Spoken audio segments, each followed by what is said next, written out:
हम गुंजन चौधरी मैथिली गुंजन चैनल पर एकटा समदाउन गीत प्रस्तुत करऽ जाइ छी जे बेटी के विदाई काल में गायल जाइ छै। अहाँ सब गीत के अंत तक जरूर सुनब। बरारे जतन सँ हम सिया जी के पोसलहुँ, सिया जी के पोसलहुँ से हो रघुवंशी लेने जाय, से हो रघुवंशी लेने जाय। मिले लिया जुली लिया सखी है सहेलिया,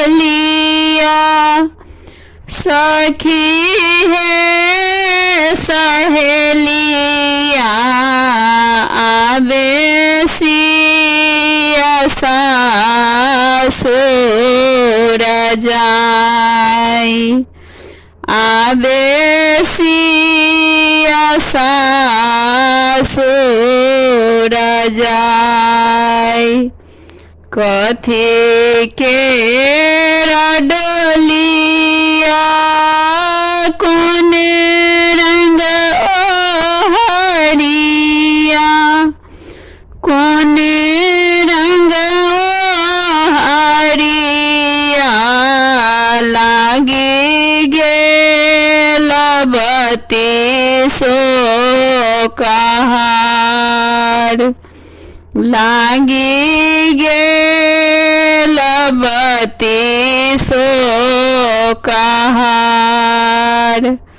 चानना डोलिया सबुज रंग हरिया, सबुज रंग हरिया लागी गेल बत्ती सो कहार, लागी गेल बत्ती सो कहार। आगो आगो रघुबर पाछू पाछू डोलिया, पाछू पाछू डोलिया ताही पाछू लक्ष्मण भाई, ताही पाछू लक्ष्मण भाई।